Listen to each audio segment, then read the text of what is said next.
in my head. What up, y'all? What's going on, guys? All right, more Feli from Germany. She's the only one in this YouTube space that does stuff from German culture and learning, because y'all come out for us, and we have a big interest in Germany, but also this is something that's a part of American culture, is the Pennsylvania Dutch, and they're a hop, skip, and a jump away from where I am. Right. When I lived in Maryland, the restaurant that I would frequent is the Dutch Market in Annapolis, and there's also one in Laurel, I believe, and some of the best food came from that. Bro, so their obsession with making wicker furniture that is actually durable blows my mind. Yeah, that and every dessert you could ever think of. Yeah. So let's do it, man. I'm here for it. All right, 3, 2, 1. Grammatically in German is just not a complete sentence. Pretty what? Like pretty good, pretty bad, pretty annoyed. Hey, I got that right. Yes. Proud of myself. And he just actually said geused. And that is totally something that young people would say nowadays.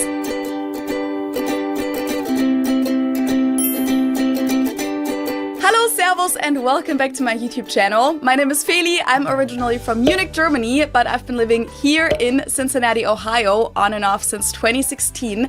And as a native German speaker, I often get asked about Pennsylvania Dutch and if I can understand it. So I figured, let's find out once and for all. So today I'll react to video clips of people speaking Pennsylvania Dutch and try to understand as much as I can.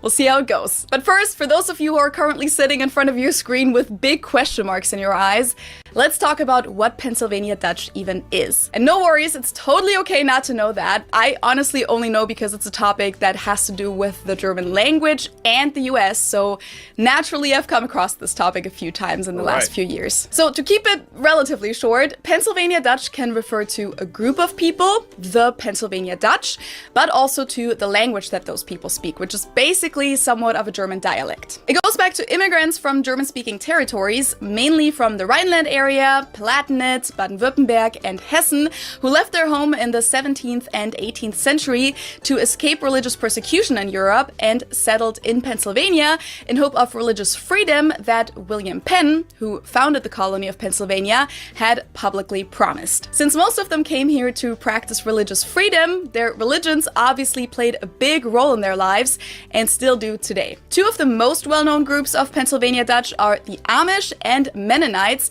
both of whom were heavily persecuted in Europe at the time. Wow. Okay, learning something now. I didn't realize those were two separate things. Amish and Mennonites. Oh yeah, no, Mennonites, I believe, have electricity. Amish don't. Do not. Yeah. Mennonites actually originate in Switzerland, by the way, so that also plays in here a little, but they moved up the Rhine into those German regions first and then came to America. But there were also other groups that were Lutheran, German Reformed, Moravian, and so on, many of whom came more for the economic opportunities in the New World. I've actually been asked quite a lot if I've ever visited an Amish community, since they do speak Pennsylvania Dutch among themselves, and the answer is yes, I actually have, but it's been over 12 years because this was part of the 2-week high school exchange with the city of Cincinnati that I did back in 2010. So I was 16 at the time, but we did get the chance to visit an Amish community here in Ohio and visit their school and spend some time with them, which was super interesting. And it was truly an honor because they don't usually invite strangers into their communities. I do remember that they sang a song for us in what I think was Pennsylvania Dutch, and they talked to us a bit too.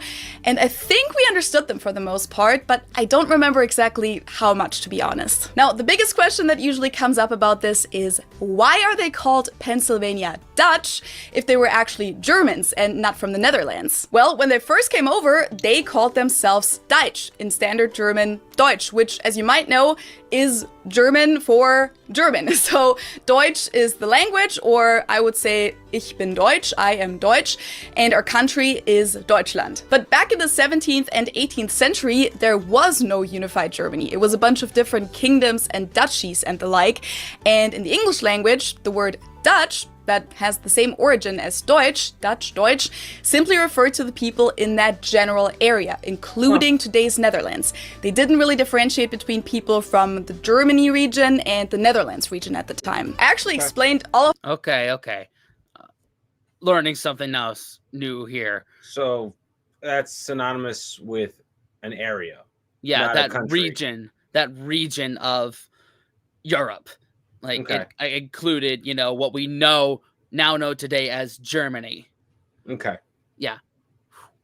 Between people from the Germany region and the Netherlands region at the time. I actually explained all of that in detail and also the origin of the word Deutsch in this video. So if you're interested in that, I'll link that down below and up here. So the term Pennsylvania Dutch at the time didn't necessarily imply that these people were from the Netherlands, and they actually referred to themselves as Pennsylvania Dutch too. Now, due to the mix of dialects that these settlers spoke, and because they didn't have a lot of new German immigrants follow for a while there, around 1800, they basically developed their own hybrid dialect with different German influences, mainly from South Germany. I think you usually hear Pfälzisch, so Palatine is one of the main influences, and it has some English mixed in there as well. It's honestly impressive that they've been able to maintain this language for such a long time, and it's actually still spoken by over 300,000 people today, which is a lot of people who live in many parts of the US, Canada, and even in South America, with the largest settlement still being in Pennsylvania,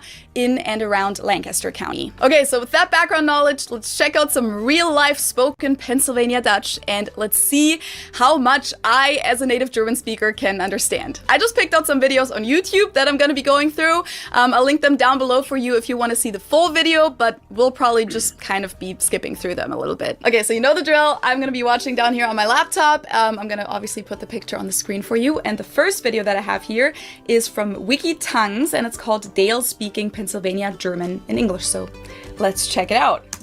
Mijn naam is Dale Hollenbach.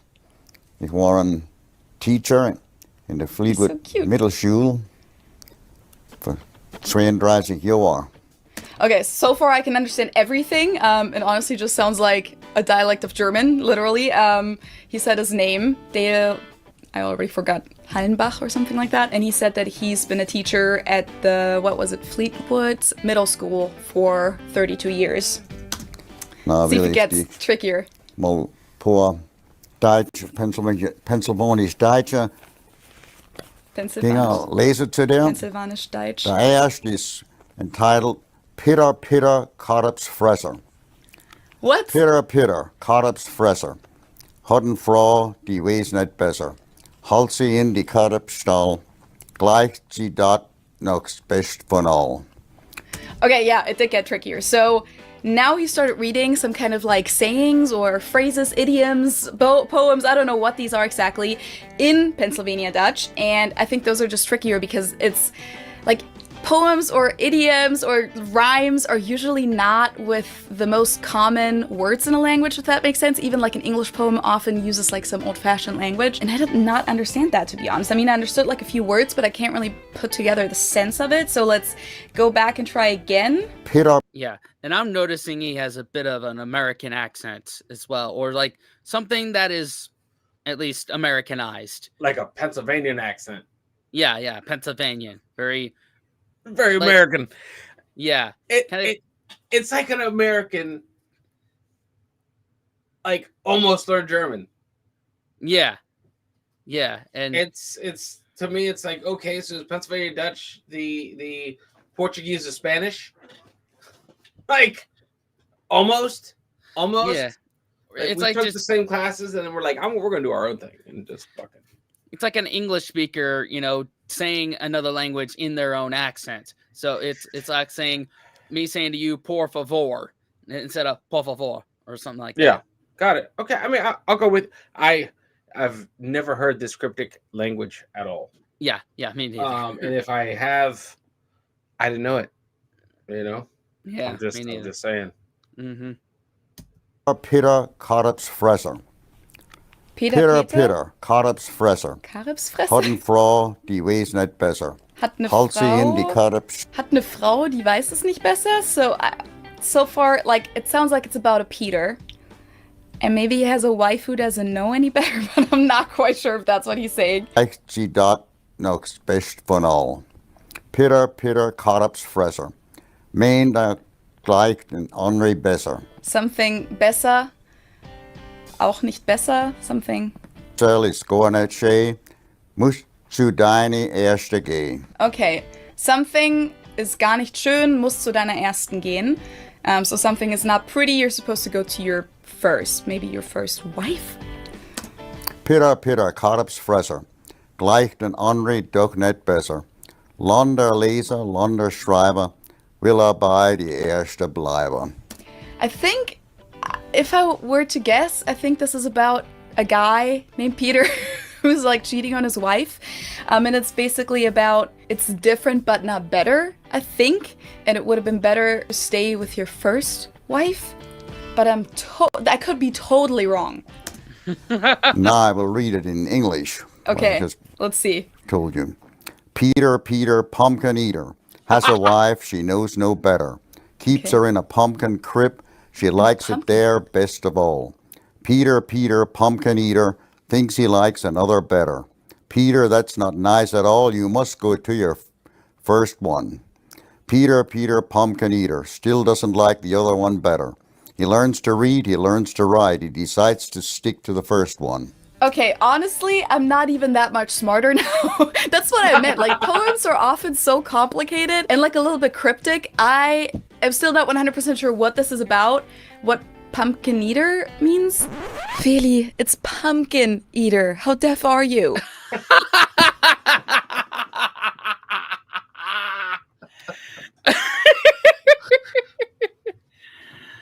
I mean, I'm familiar with Peter, Peter, Pumpkin Eater. Yeah, I didn't know it actually went on other than that. Yeah. I have no idea. There was more to Peter, Peter, Pumpkin Eater than that. Pumpkin Eater. At least she has a sense of humor about Yeah. it, you know? And what this is about a crib, maybe that's just me being super naive or like just not getting it. That's totally possible. I don't know if this is like a famous poem that people know or something like that, and that's just, it's like a education gap on my end. If you can help, because obviously I'm gonna Google this later, but I'm not Googling it right now. So if you got this and understood what this poem is supposed to be about, let me know in the comments below. But yeah, I will say, when he just spoke normally, I could understand him perfectly, but also he said something pretty simple. He was just introducing himself. But these little poems get pretty tricky. But the thing is that this actually also happens with other dialects just within Germany. So if someone were to just start speaking like very heavy, let's say Pfälzisch, which this is like very closely related to, I probably wouldn't understand it either.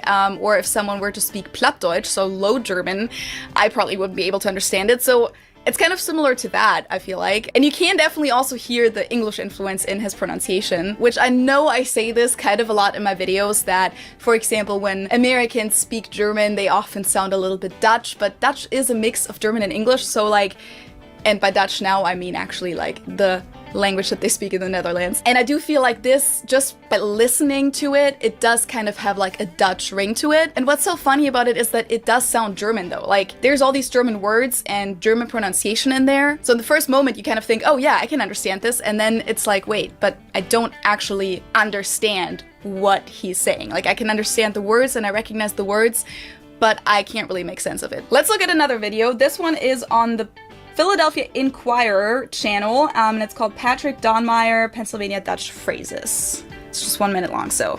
I'll tell you a couple phrases that you would commonly hear at the corner store. I go to a store some mornings and Okay. get a cup of coffee, and oftentimes, as soon as I walk in the door, I hear someone greet me. And people in Pennsylvania Dutch, don't just say hello, they'll say They don't? Wie bist du heute, which means Okay. how are you doing? Hold on. Wie bist du heute would be like, wie bist du heute? So that would be standard German. So how are you today? Which is funny because that's not actually something that we would say in standard German, in modern German, but you can see how this is a direct translation from English. So like, how are you today? And like, if you directly translate that word by word into English, it would be that, but we wouldn't really say that in German. So that's like a really great example of like how this language has merged with the culture here, or with the English language also. Doing today, and you have to respond with something something snappy. Okay. I usually say Something something snappy. like ich bin ganz gut, ich bin so ziemlich ganz gut. That's funny. Okay, ich bin ganz gut, so I am pretty good, which again is a total direct translation. That would not make sense at all in standard German. And then the second one's even funnier because he said, ich bin so ziemlich. That, like grammatically in German, is just not a complete sentence. Ich bin so ziemlich what? Like, it basically means I'm pretty. Pretty what? Like pretty good, pretty bad, pretty annoyed. That's so interesting. Gut means very good or completely good. Ich bin so ziemlich means I am exceedingly fine. But there are a lot of different types of phrases that people use on a regular basis. Some people say, good morning, gute Maria. Good afternoon is gute Namidog, and good Gute Namidog. Gute Namidog? Okay, now I'm practicing my Pennsylvania Dutch. Gute Namidog. Gute Namidog. Which is funny because I feel like just the inflection would be different in German, even with a dialect. Correct me if I'm wrong. If there is a dialect where you do kind of stress the words like that, let me know. But I feel like usually maybe you would say Gute Namidog, like Nachmittag instead of Nachmittag, like he did.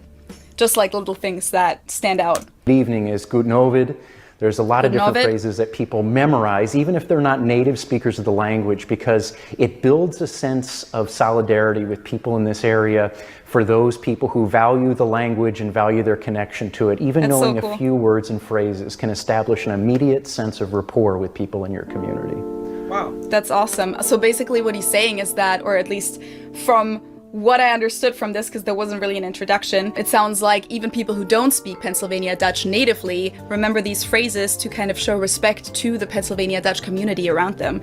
So that's really, really cool. By the way, if you were... Yeah, I feel like that's just common courtesy if you're in an area where you don't speak the native language, at least learning a few phrases would probably go a long way in, establishing rapport with all the shopkeepers around and people at the bar, people at the grocery store, in the community. Yeah, for sure. For sure, man. Yeah. Show respect to the Pennsylvania Dutch community around them. So that's really, really cool. Okay, next up I have a video from Kelly's channel. You guys might know her. She has an amazing channel. She doesn't really post videos anymore, right now at least. But definitely check out all of her old videos. They're super interesting. And this one is about Pennsylvania Dutch, where like her and her German boyfriend, or husband, I'm not quite sure, I think boyfriend, are speaking to a Pennsylvania Dutch speaker. And this is a long video. I'm gonna link it down below if you want to watch the whole thing. But we're just gonna go through the parts where he actually does speak Pennsylvania Dutch, and I'm gonna see what I can understand again. Let's start with like some basic elementary words. You ready? Yeah. I'll say the word in Pennsylvania Dutch, and you give the English. How's that sound? Or give the standard German for it. We'll figure it out. All right. I'll start off with a slow pitch here. Okay. Hund. Okay, super easy. Hund is Hund. That's the same word in standard German. It's dog. Yeah, that's a dog. Yeah. I even knew that one. Yeah, there you go. Yeah. House. Pretty basic. House is obviously house. Same in English. Yeah, that's a house. Okay. Yeah. Scheier. Not sure. Noun? Maybe. Ein Schauer, maybe? Like a little. What's that in English? Like Regenschauer? So like when it rains for a second? What else could that be? Scheier. I'm not sure. I'll pass, I think. So the standard German word is Scheune. Oh. Okay. I actually had that in my mind for a second, but then I was like, nah, that's too far away from that. Weird. Like that was kind of an association that I had in my head for just a quick second. But of course I didn't say that, so it doesn't count. Yeah. What's that All mean? right. That's a barn. A barn. Okay. How about a phrase? You ready? A phrase. Yeah. Okay. Shoot. My Bruder springt stark. Mein Bruder springt stark. Is that what he said? I'm gonna listen again. My Bruder springt stark. Okay, so mein Bruder springt, definitely. So my brother jumps. Stark. That sounds like it's starr. So like statically, but I don't know how that makes sense. So I'm not sure. My brother jumps. Stark is what I have trouble with. So I guess. Same as me. I don't know. I'm lost here. Yeah, and here's a false cognate. Springe in Pennsylvania Dutch means to run, not to jump. Okay. All right. So my Bruder springt stark means my brother runs fast. Stark is fast Interesting. Okay, I wouldn't have guessed that. Stark is fast or strongly. Yeah, I was like going in that direction, but it wouldn't make any sense on that phrase. Right. So Yeah, like with the spring. Yeah, that's a different. The verb to jump in Pennsylvania Dutch is chumpe. Chumpe. Okay, so see, that's like in German, it's definitely springen, not related to chumpe at all. But you can see how that then relates to English, to jump, chumpe, jump. It's such a cool language. I'm really interested in this. So you can hear that English influence a little bit there. Wow, so it's basically a continuation of the false friends, the false cognitives. I am learning, dude. This is okay. Because it's its own beast. Yeah. You know, I feel like, okay, and I want to make, because this is the only thing I can relate it with. I used to have a family friend that worked with me installing cabinets, and he was Brazilian. He spoke Portuguese, right? And I would speak Spanish. He didn't speak English. I could tell, I knew what he was saying, but I didn't know what he said, if that makes any sense. Like he would say, "Pass me the tools," right? I could tell you that's what he wanted. I just didn't know what he fucking said. You know? Okay, yeah. Like, I could get the direction, I get the context of what he wanted, right? And it was close to Spanish, but there were a lot of words that I couldn't tell you what he said, but I knew what he was saying. It's the weirdest kind of explanation. Yeah, I know what you. I think I know what you're saying. It's like, you know, it's just a different way of saying a sentence, but you understood the general idea of it. Yeah, like I wasn't completely lost. You know, I was like, okay, with the like some words were different, where I would have like, "Fuck you say," you know, and you know we could talk it out.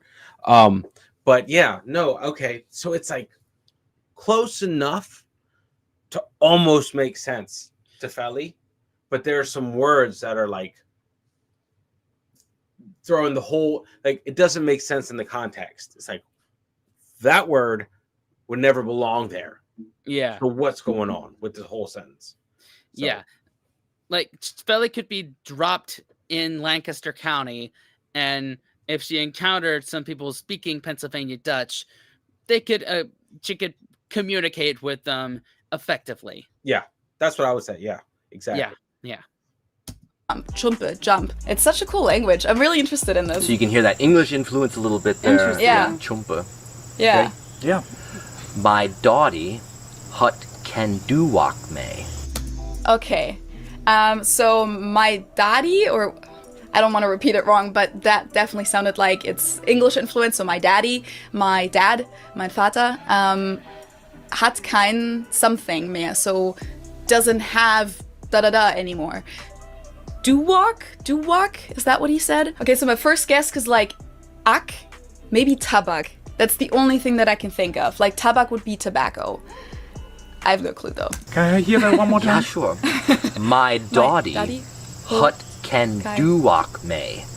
May. I think it's my daughter, maybe? Well, then I'm completely lost. So, my dotty hat can du walk me. Mein Vater hat kein mehr Tabak. Hey! Right. I got that dad right! doesn't have any tobacco anymore? Yeah. Yes! Yeah. I got that right! Okay, proud of myself. Let's move on. Next up, we have a video from Douglas Maidenford or Madenford, and the title already sounds Pennsylvania Dutch. It's called Es Hinkelhaus, and I have no clue what that means. House definitely means house, and S means it, but let's watch. Hallo liebe Leute in Nepal, es ist wieder der Doug aus Pennsylvania und ich habe ein Pennsylvanisch Deutschwort für euch wieder zu. Okay, so he said, hi dear people in the Pfalz, I think, so like in Palatinate. It's Doug again from Pennsylvania, and I have another Pennsylvania Dutch word for you. So that was pretty easy to understand for me. Zu delen und heute das Wort ist Es Hinkelhaus. Okay, so the word that he has for us is what the title is. He pronounces it a little bit different than I did, as Hingelhaus. Hingelhaus. Anna, ich glaub, dir wisst schon, was Cell ist, aber wenn du nicht weißt, was es ist, ein Hingelhaus, du in Pen. Okay, so he said, I think you already know what this means, but if you don't know what it means, then here's the explanation. He hasn't explained it yet. I stopped it. The thing is, I have no clue. Maybe it's like a outdoor toilet? What are those called again in English? Like a plumpsklo. Like a privy? Is that what they're called? Outhouse. But that Yeah. Outhouse, porta john, porta potty, Woodline. woodline, behind a bush. Yep. that's, for some reason, that's just like the only thing I could think of because of the house part, because I know that like Klohaus or Scheißhaus is like sometimes a dialect word for like I don't know why that's so funny. Shit house. Shit house. The Yeah, shitter. That's why she's invited to the cookout. Yep. I know that like Klohaus or Scheißhaus is like sometimes a dialect word for like a toilet, and like it comes from the times where like those were like their own little shed or like little building out in the yard, but that's probably not it. Pennsylvania, weil ich muss das Tier aufmachen. Und wenn ich das Tier aufmachst, na warte mal gucken drin. Was ist drin? Okay. No, I was totally wrong. Ein Hingelhaus hat Hingel drin. Ein Haus für Hingel. Hinge is Hände, like chicken. Okay. I did not make that connection at all. It's not too far away from, like, for example, the Bavarian dialect word for chicken. So, like, technically, let's explain. In standard German, it is a Huhn or a Hähnchen, especially when you eat it, you would refer to it as Hähnchen. You can also say Hühnchen. So there's like a lot of different words there already that do start with an H. So like it's kind of similar. Like in Bavarian dialect, for example, if we eat it, like at Oktoberfest, for example, if you have like a half chicken that you eat, it's a Hände. But like I would have not guessed that Hinge is that. So that's interesting. So I think it's a chicken barn, shed, stall. Let's see how he translates it into English, if he even does. Dein pentophonisch deutsches Wort für Heid. Hingelhaus. Uses. Mag's gut. So he didn't actually translate it. I'm assuming it's in German it would be Hühnerstall. Yeah, interesting. I did not guess that. Okay, the next. This is I'm not picking up any of it at all. I'm probably not going to be able to absorb it and regurgitate it, but Hell no. this is funny as hell right This here. is crazy. This is in our country, bro. Yeah. This is like its own unique language within the country. Like, yeah. Nuts. That's amazing, bro. Yeah. Like, so I would now be curious to see how, I don't know, Spanish in the United States has evolved, or maybe French in Canada has evolved, you know? Yeah. I mean, there's definitely Americanisms. Yeah. You know, for sure. That makes sense. I'm assuming it's in German it would be Hühnerstall. Yeah, interesting. I did not guess that. Okay, the next video is a little bit longer, but we're just gonna be skipping through it. This is from a channel called Hive wie Drive, which I'm assuming is already a Pennsylvania Dutch term. Drive sounds like drinnen. Hive, like, maybe it's hier wie dort, like here and there. I'm totally not sure. That's probably not it. Let's check it out. Pennsylvania im Winter. Okay, Es ist Pennsylvania in the ordentlich winter. kalt. It's very cold. Es schneit alle Gebot. Und wer nicht hinaus muss, Es schneit alle Gebot. It's snowing a lot? I'm not quite sure. bleibt besser daheim in die Wurmstub. Okay, whoever doesn't have to go outside is better to stay at home in your warm home, in der warmen Stube. Es ist eine Zeit, als gemeine Hand nicht zu viel am AG ist in seiner Weltteil. Es ist eine Zeit where it is a time where something isn't a lot, but I didn't quite understand. Like maybe he said there's not a lot going on, and then he said the place where he's at. Nicht zu viel. Bis zum Zweithanning. Not too much until I would say that Zweithanning. It's probably January 2nd, so 2. Januar. Wir haben Hanning 2015, uns ist Grundsautag. Wir haben Januar 2015, we have January 2015 und es ist Grundsautag. I'm not quite sure if he's just saying like it's dark. Ich bin da in Pennsylvania für ausfinden, wie es ist mit der deutschen Sprache und der deutschen Kultur da hinten in Pennsylvania. Okay, so he's in Pennsylvania to find out what things are like with the Deutsche Sprache, so with the German, or like I think in this case he might just mean like the Pennsylvania Dutch language. And did he say culture? I already forget. I'm so bad at like remembering. Nicht mehr kennt ihr sehen, das Hans Hör Haus ausgebaut war im Jahr 1719. Okay, so there's the Hans Hör House behind him that was built in the year 1719. War eins von die ersten Häuser mit Steh, als gebaut wurde da in Lancaster County. Und es steht alles noch da, das war gebaut. Okay, so he's in Lancaster County. That's the county that I said earlier where the most Pennsylvania Dutch settlers still are. Not settlers, where the biggest Pennsylvania Dutch communities still are. Sein Karl das Käse hat Hans Hör. Ist komme aus die Pfalz, die Palat nicht. So ich gehe auf den Race, da ich die unterschiedlichen Counties in Pennsylvania herausfinde, wie die deutsche Sprache noch geschwätzt wird und was noch da ist von der pennsylvanisch-deutschen Kultur. Okay, so I'm not going to translate all of it because, I mean, he just explained like that this person came over from the Pfalz and this was one of the first houses. I think, what did he, I don't know if he meant like one of the first like solid houses that was built.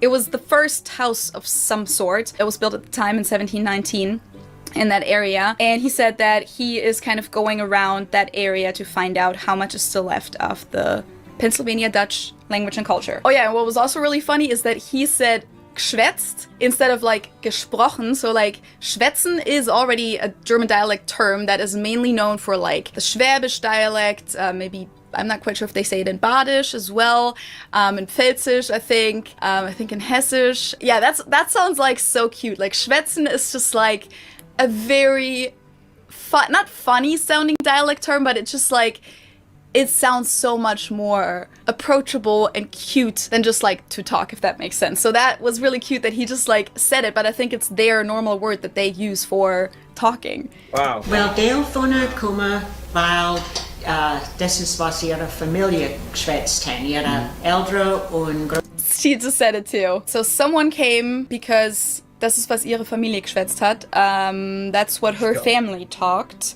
I skipped to this part, so I'm honestly not sure who she's talking about. Großeltern und so weiter. Und sie sagen, oh, wo ich jung war, ich hätte das lernen sollen, aber ich habe nicht, na will ich's lernen.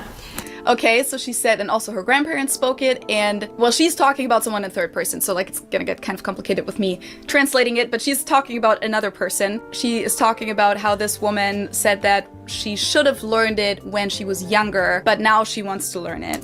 Und Dale haben Amische und Minister Nachbarn, oder sie gehen ins Markt in die Store und sie wollen schwätzen mit. Okay, now I didn't understand all of it. I think she said something about Amish and Mennonite neighbors and speaking the language, but no. Und Dale sind just für so, just für Spaß. So. Just für Spaß? Just für so? Just for fun, I think? Ich habe immer gewusst, bis ich in Gleibu war, als ich Deutsch bin. So es ist etwas, das meine Großeltern haben mich gesagt, wenn ich Gleibu war, als ich Pennsylvania Dutch bin. Okay, I think I understood what he said. I think he said that he's always known that he's Pennsylvania Dutch ever since he was born and that his grandparents told him. That right there, that sentence was the closest thing that I gotten right off the bat.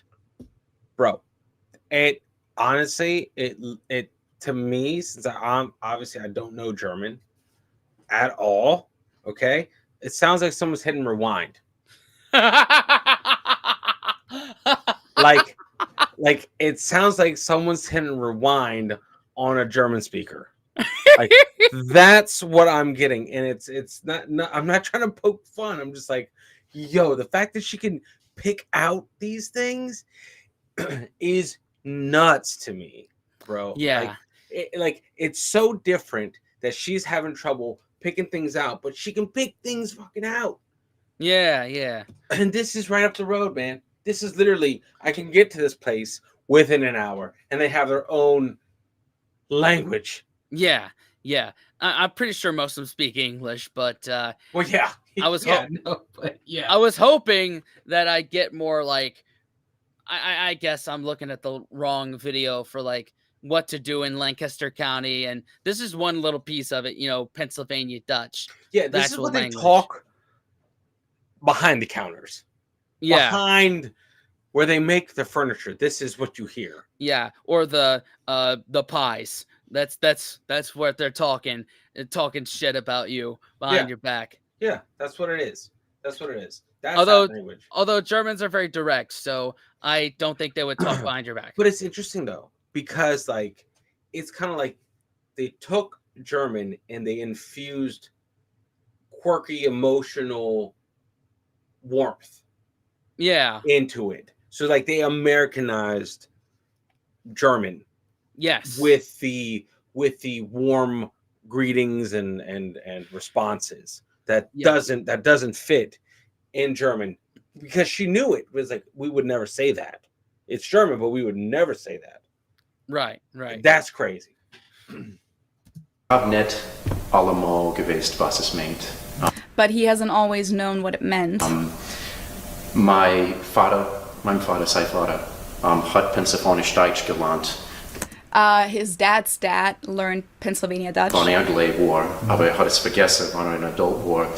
When he was young, but he forgot it when he was a grown-up, when he was an adult.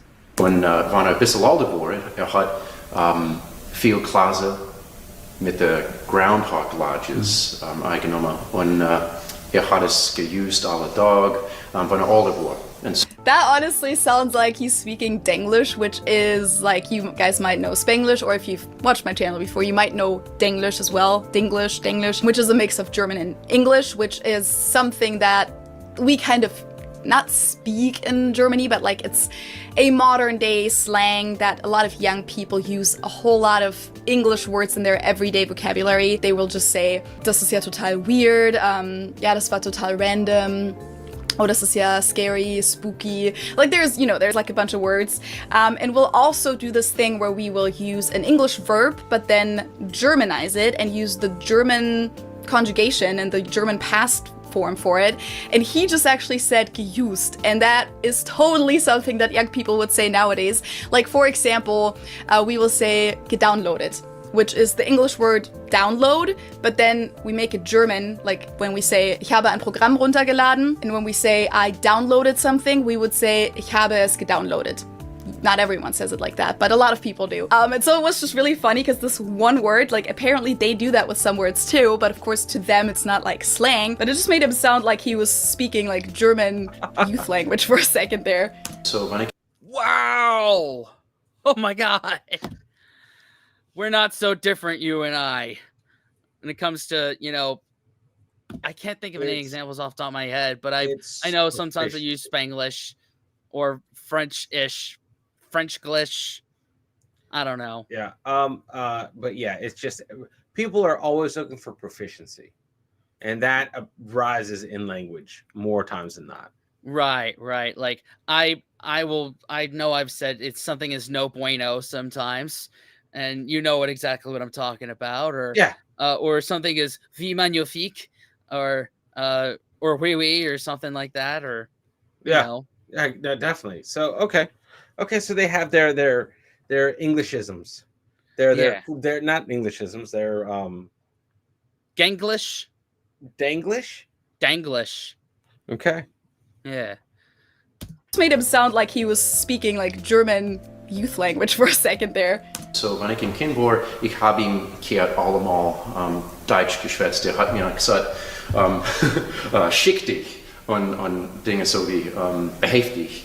Behäftig. That's another example. Okay, so I think he's still talking about how his grandfather used to speak German with him, or Pennsylvania Dutch with him every now and then, and he would say things like schick dich, like hurry up, or behave dich, which is like behave is obviously English and then dich is German, so such an interesting mix. Okay, let's go to one last guy before we wrap up this video. I'm sorry that we can't really like listen to everything that they're actually talking about, like the actual content. As I said, I'm gonna link them down below. I don't know if they come with English subtitles, but let's see what he says. So, was wird now geschehen zu die Pennsylvanisch-Deutsch Spruch und Kultur? Okay, so what happened to the Pennsylvania Dutch language Geht sie and zu nix culture? oder bleibt sie noch für eine Generation oder für zwei da? Is it gonna go away? Is it gonna like disappear, or is it gonna stay for another generation or two? Da wissen sie nicht. We don't die know. karische Leute, die Lutherische und Reformierte, es sind just alte Leute, als die Spruch noch schwätzen. Okay, I don't know what Karish means. Some kind of religious group, probably. I can't really piece it together, but then he said Lutherans, and what else did he say? He said those are all older people that still speak the language. Und es sind nicht zu viele Junge, It's als not noch as many young interessiert people sind, als that are was sie lernen. interested Auf die andere to learn Seite, it. die Amish und die Menniste, sie haben viele Kinder und sie schwätzen die Spruch Pennsylvanisch-Deutsch auch noch daheim. On the other hand, the Amish and the Mennonites have a lot of kids, and they also still speak the language at home. Und das ist etwas. Aber man muss wissen, dass die Spruch sich verändert. I'm still not sure what Epis means. Dass die bleibt nicht, wie sie war. But you have to keep in mind that the language is changing. It's not going to stay as it used to be, Es ist as it was. die Amish und die Menniste in Lancaster County und andere Teile von United States haben viel mehr Englisch in ihrer Sprache. So, es ist eine große Veränderung, als alleweil Platz nimmt mit dem Pennsylvanisch-Deutsch Spruch. Okay, so he says that those groups in Lancaster County have a lot of English influences, so that is getting integrated more and more into their Pennsylvania Dutch language. I already mentioned how they all use like geschwätzt and schwätzen for speaking, which is just like, it makes it sound so nice from a standard German perspective. They also do this whole thing where it's like ischt instead of ist, which is also like a cute dialect thing that Swabian people do, but again, also probably like Pfälzisch and Badisch and all those dialects. So that was the last video I had prepared. Honestly, I think my conclusion is that I actually understood way more than I thought I would, but I also have heard before that Germans are able to understand and communicate with Pennsylvania Dutch people. And as I said, from what I remember from the Amish community that we went to, I think we did understand most of it, but it's just kind of blurry in my memory. Again, I didn't really understand the poems in the beginning, but I didn't really understand the English translations either. So I'm still kind of interested in what that actually meant. But honestly, I have to say that I really, really like this language. I think it sounds so cute. It's so cool to kind of see how it merged with English too. Like in the grammar, like the sentence structures, how they like directly translate things from English into German, how they like use the Danglish words like used. Those kinds of things, that's just like super cool to see for me as a German. I hope you guys found this interesting too. I've also gotten requests to check out Texas German, which is another German dialect here in the US. So let me know in the comments below if you would find that interesting too, or you can also just hit the thumbs up button to let me know if you like these kinds of videos. Thank you guys so much for watching. Yes, so that just flashed on the screen that there is a video for Texas German. Doing Texas German. But anyway, so I guess with the travels I have coming up on SJ's World, link in description, I have German culture to check out in the US. I think we knew, but we didn't know. Like, it just, the Pennsylvania Dutch just don't live in our minds. Like, it just doesn't happen. Right, right. I'm reminded by the Auntie Anne's pretzels. You know, that's what I associate for some stupid reason. That's what I associate with out there with the Pennsylvania Dutch. Right. You know? I mean, and you're not far off. You know, like I learned about the Pennsylvania Dutch first from Good Eats with Alton Brown, and every time something about desserts would come up, he would reference the Pennsylvania Dutch and how they are basically the masters of pies and cakes and, you know, confectionery stuff in the and how much of it is seeped into Americana. Well, I feel like they're the originators in this country that brought over the original recipes that have just like, they're still holding to the original recipe for so long, and you can't beat the OGs. Right, exactly. Yeah, I never had a bad meal at the Annapolis Dutch market, like, or never got a bad thing from there. I never bought any furniture from there, but you know if I did, it would be a very quality product. But now we've put another piece of the German puzzle together, at least in the United States, with Pennsylvania Dutch. So if y'all want us to react to that Texas German one, put that down in the comments. I didn't know there was. That sounds stupid. Whatever. I didn't know there was Texas Germans, like in this regards, like Pennsylvania Dutch, like the Texas Dutch. Yeah, well, I guess Texan beer, also, you know, the chicken fried steak, that's based off of Wiener Schnitzel. Okay. So okay, that makes sense. Interesting. I'm here to learn, man. And you know what? That goes to show you the U.S. is massive. Like, I didn't even know this really existed at all. I knew about it. I didn't know it existed like that. Like, at all. But now we do. Now we know. We do. Now we know. Okay. Yeah. Wow. Wow. I need to clear out my brain a little bit. Yeah, me too. That's what I'm gonna go get after this video. Alrighty, thanks for watching. Subscribe, watch another video. Thank you, channel members, for your support. Yes. What now, Dan the Man? Unplug and do something legendary, guys.